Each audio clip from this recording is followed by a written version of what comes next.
Assalamualaikum warahmatullahi wabarakatuh. Saya, Laili Rahmadini, berasal dari UPT Lembaga Pembinaan Khusus Anak kelas 1 Kota Arjo. Saya merupakan peserta Latsar CPNS Kementerian Hukum dan HAM Angkatan 21, kelompok 3, nomor absen 28. Pada video learning journal kali ini, hari Rabu, tanggal 2 Oktober 2024, saya ingin membagikan review singkat mengenai pembelajaran hari ini. Pembelajaran hari ini yaitu mengerjakan tugas tentang analisis isu manajemen ASN dan Smart ASN di unit kerja. Lingkup isu yang diambil pada analisis isu manajemen ASN dan Smart ASN adalah di lingkungan unit kerja LPKA kelas 1 Kuto Arjo. Identifikasi isu yang pertama, masih adanya kendala dalam proses pengisian data anak binaan pada aplikasi sistem SDP.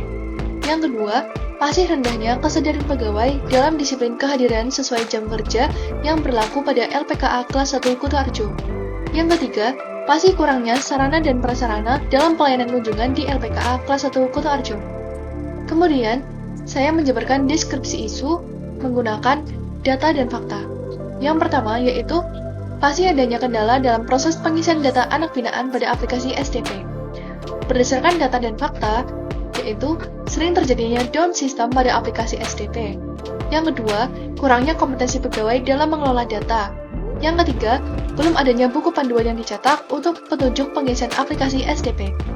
Kemudian, dampak dan para pihak yang terkena dampak, yaitu untuk dampaknya, yaitu terdapat keterlambatan proses pengisian data anak binaan dan terjadi ketidaksesuaian data antara di aplikasi SDP dengan data jumlah anak binaan yang seharusnya di lapangan. Kemudian pihak yang terkena yaitu operator SDP dan pegawai yang bersangkutan. Kemudian keterkaitan dengan agenda 3 untuk manajemen ASN belum relevan dengan Undang-Undang Nomor 5 Tahun 2014. Untuk Smart ASN yaitu belum relevan dengan nilai Smart ASN yaitu profesionalisme. Yang kedua yaitu masih rendahnya kesadaran pegawai dalam disiplin kehadiran sesuai jam yang sudah ditentukan. Berdasarkan data dan fakta di lapangan, masih terdapat beberapa pegawai yang tidak absen sesuai dengan jam yang berlaku. Yang kedua, kurangnya pelaporan dan tindakan disiplin terhadap pegawai yang sering terlambat. Dampak yang dapat ditimbulkan yaitu dapat menghambat kegiatan operasional di LPKA Kuto Arjo. Kemudian, para pihak yang terkena dampak yaitu pihak yang bersangkutan karena dapat mengurangi tunjangan kinerja dan menurunkan kepercayaan masyarakat. Kemudian, keterkaitan dengan agenda ketiga dalam aspek manajemen ASN yaitu tidak relevan dengan Undang-Undang Nomor 5 Tahun 2014 tentang ASN. Kemudian, dalam aspek Smart ASN, belum relevan dengan nilai Smart ASN berupa nilai profesionalisme.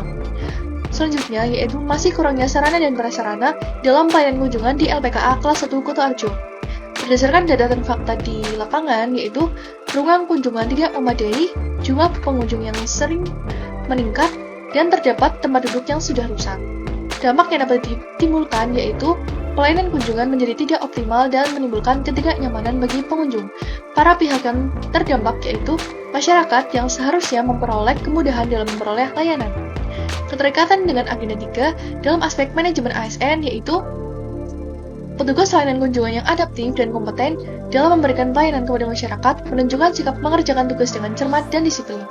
Kemudian dalam aspek Smart ASN, belum relevan dengan nilai Smart ASN yaitu peningkatan kualitas pelayanan publik karena minimnya fasilitas di area layanan kunjungan.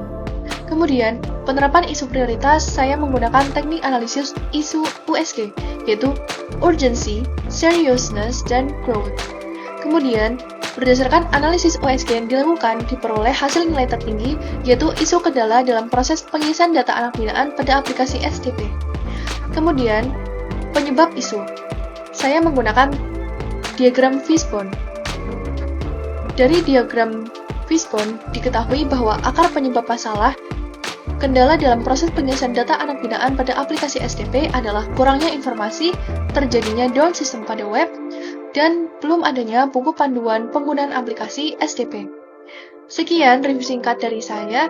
Terima kasih. Wassalamualaikum warahmatullahi wabarakatuh.